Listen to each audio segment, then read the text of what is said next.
Steve says, don't play the two granddads, and holy crap, it works. Welcome back to our Hornets Walk. It's 20 minutes of Watford chat, and my goodness, I tell you what, Watford are looking like the dark horses of this league. We've got Rio and Luke to run the rule over that 3-0 Boro, and we're recording this before the midweek games and that Bristol City Friday game, so I hope you can stay with us.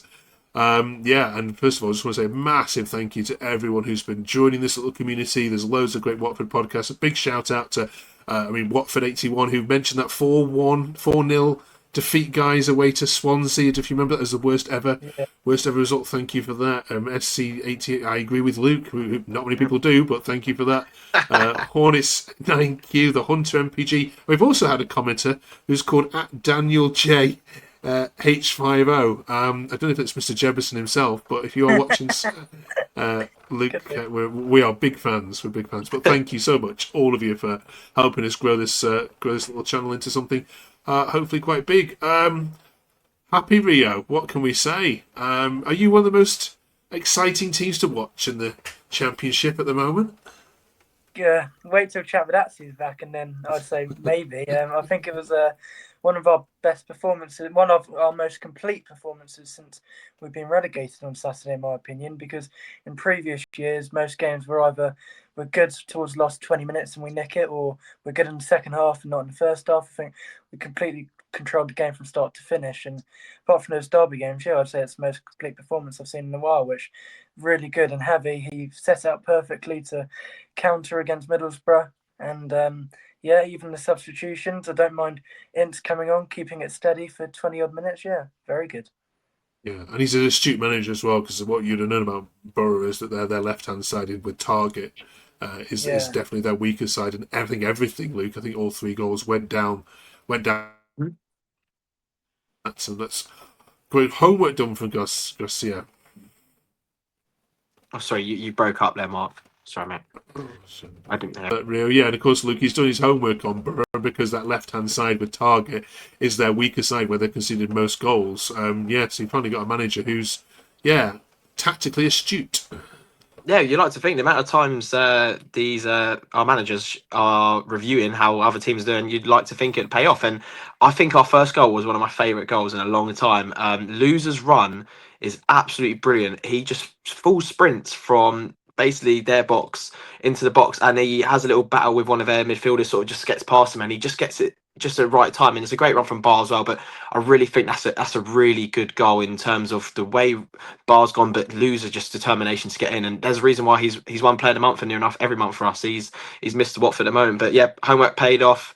We've really made the most of using Bar which we haven't as of yet this season, and it's about time we started to get our sort of benefits back of using him. Yeah. I mean, some Rio are saying, Mark says he's the best midfielder in the league. Stan says he's the best player in the league. How far do you agree with either of those statements? I mean, most people were calling Hackney the best midfielder or one of the best players in the league. He was linked to Ipswich for 20 million, but I think Loser absolutely dominated him. And another good thing about Loser is he's adding goals to his game as well. 5 goals, 2 assists and 10 appearances this season. Very good, because last season he only got a couple goals and 3 assists, so he's already improved on that. And I think it's very good compared to last season where maybe protecting him was Kiembe or Sissoko, so we couldn't go as further forward. Now he's got Cipriano, whose nickname's Hector the Protract. Can't even say it, but yeah, you get what I mean. This one here, Luke. Watford outstanding from all over the pitch. Javi at the wheel, yeah. I mean, is it bringing the crowds back to the Vic? I mean, we've talked before a little bit, Luke, about some of the tendencies dropping down. Do you feel the buzz around the stadium coming back a little bit? Do you mean Watford Twitter's never been feel so happy? I can feel the atmosphere getting better. And I think when we were speaking about the Javi signing, I first thought it's just wanted to please the fans, and well, it certainly has, because it's one of them. It's got the chant going again, and every fan sort of go, "Oh, we're back in love with a manager that we all loved."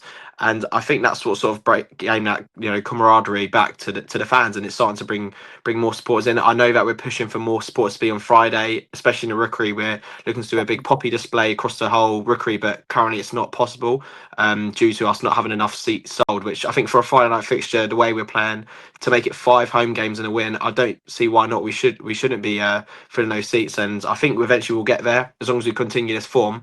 But we need to pick it up from away, otherwise this season will not get going. Javi will be at the wheel once we start to pick up results, and I do think we could get something against Ipswich tomorrow for sure.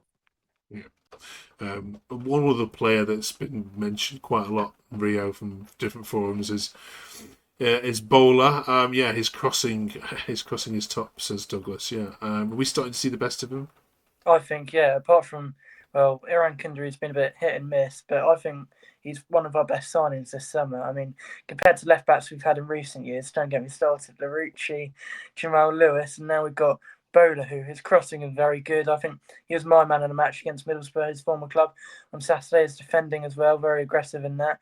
And we've got good competition at left back because Wiley, in the last 10 or so games of last season, he didn't really put a foot wrong. And Bowler's keeping him out of the team, even though he might be injured. So, yeah, I think it's been a great signing. Okay.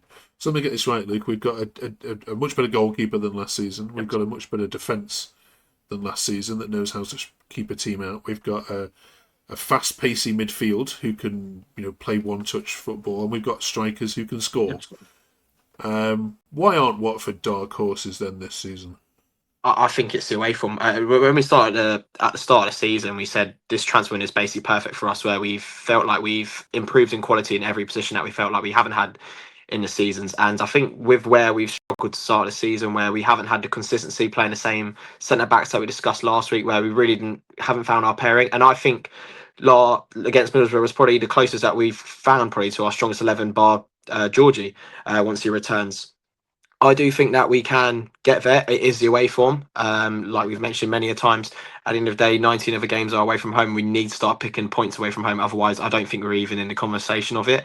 So I do think that is what we're missing. But Javi's addressed that within his first sort of team talk that we've seen from a fan perspective. So I do think if we do fix our away form out and get the odd win here and there within this month, I do think we're in the mix for sure. Start at Ipswich, or are you writing that one off, Rio? Well, I'm confident, which probably isn't a good thing because I mean we'll lose. But Ipswich fans are thinking, "Oh, we're going to gift Watford this win." They saw my tweet about our away record compared to our home record, and I think apart from they beat West Brom 1-0, who they aren't great West Brom, but the game before that they lost 3-0 to Charlton, so they are gettable. I think we saw against Boro, we were really good because apart from obviously Abankwah being an enforced change because he was suspended, we didn't make 4 or 5 changes like we have every single game. I know it's midweek, Vat is injured. Hopefully we don't see the Chuckle brothers, but if we keep a similar team, I don't see why we can't. And I think, that front two of Dembier and Kierkegaard, that is one of the reasons why we've been successful in that second half against West Brom in the whole game on Saturday. Yeah, just on the back of that, I think just off like where we played against Coventry, I know we lost, but we were confident with our performance and we said we've really played well and we seem to be a really good counter-attacking side. And I think that will suit us against Ipswich, where we're probably going to have to sit back a little bit, which I understand, and that's fine. I think that with how well we've been counter-attacking, you look at that goal we just mentioned about Barn Loser, I do think that that's where we'll get them. And you've seen a lot of the results that Ipswich have had at their home grounds. They've lost to a lot of teams who sit and counter. They lost to Derby 3-0 at home the other week. So I more than fancy ourselves. I think it's worth a try, and I wouldn't be surprised if we did get 3 points out of it. Yeah, Charlton wasn't. I think they drew against Derby, but yeah, your point is correct. Yeah, so you mean you've just played Coventry and Borough, the top 2 in the league. Yeah. You gave a decent performance against Coventry. Okay, you lost in the second half. I mean, Coventry fans still say it's the best team to come to the CBS, and you've bashed Borough 3-0. So. Yeah, I'm starting to get excited for you, even though I'm not a Watford fan. I'm going, yeah, this could be it. This could be back. Right, let us know what you think, of course, in the comments. That ties us nightly on to our season predictions. Every quarter we get you to update it. We're now a quarter of the way through the season. So, Luke, would you like to update your season prediction before the season kicked off? So I think I said 8th. I think we said we'd be floating around playoffs, and I probably still would say that. I don't want to get too confident. 6th. I think if we win 2 games away from home this month, I might start to say 6th. but I'll drop it down to 10th. Okay, Rio.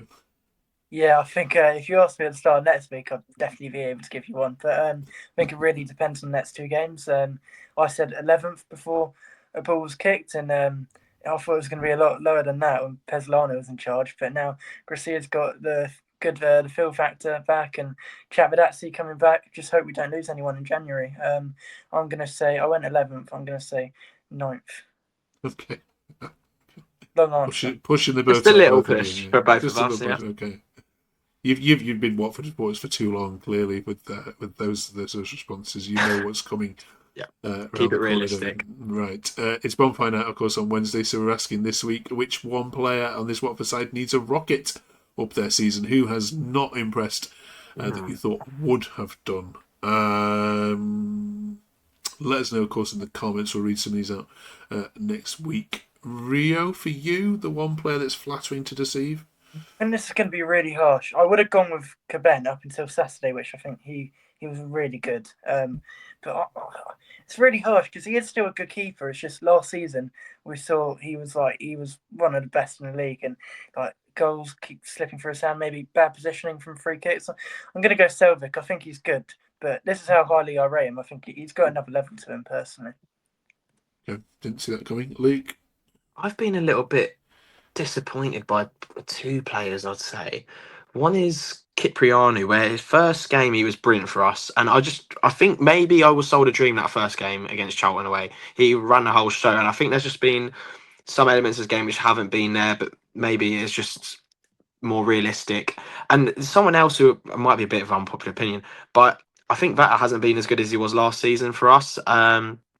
I personally feel like from more of a off the ball perspective, there's a lot of chances where teams have been getting down the right side when he hasn't been tracking enough. And I think the way we're going to play, that we need players to be coming back, and that's what Bar's really good at. So I've been a bit more sort of frustrated around that of his tracking, but he's been a little bit better going forwards. But I do think from an overall team perspective that he's not helping us out as much as he could be. Okay, all right. Interesting shouts there. Have they missed anybody, though, in the comments? So you're not allowed to say Sissoko before anybody starts typing that. Didn't have any expectations for him anyway. on the keyboard. Right then, finally this week we're doing the Watford A to Z. We're up to the letter E this week. Troy Deeney went in, of course, last week very easily, so this is going to be a little bit tougher. Should I let you? I feel I might have to let you put Elton in, but we'll see how far we'll get. Are there any E's, Luke? I can't really think. I was thinking of Nathan Ellerington. I can't remember what his position he was. It was just a name from a long time ago. Okay. Someone in the comments watching this is going mad right now, going, "How dare they forget?" Can I do Essie and Capu maybe? Yeah. Oh, Joe Ekstrand. Joe Ekstrand, there we go. You go with him. What do you want to say about him? He was a centre back who played for us about 10 years ago, I reckon. Maybe even longer than that. That's the only year which came to mind. No, I'm overruling all of this. Elton John's got to go in the Watford. The Watford A to Z has to have. Sorry, Sir Elton John, of course. Yeah, it is. Yeah. Rocking his kit. Yeah. Right. Unless we've missed a Watford legend whose surname begins with E, I'm sure some of them will tell us in the comments in a second. Thank you very much, both of you. Thank you also you very much for watching. We'll see you the other side of the games this week. Bristol City on Friday. We'll be watching you live on the telly box with my feet up. So please make sure that's a good one. Both of you. Happy birthday for Friday, Luke, of course, as well. Thank you very much. I believe so. 21 again, is it? Sadly 25. But my birthday wish is for 3 points and 5 games in a row. Okay. 3 points at 3 points over Bristol City then, right? Yes, we're back next week with hopefully Aaron back as well next week to run the rule over these 2 games this week. Thank you very much for watching. Thank you for all the love. It's so hard to grow anything on YouTube these days. If you're a YouTuber, you'll understand that. So please hit that subscribe button and press that like button, drop a comment. See you next week.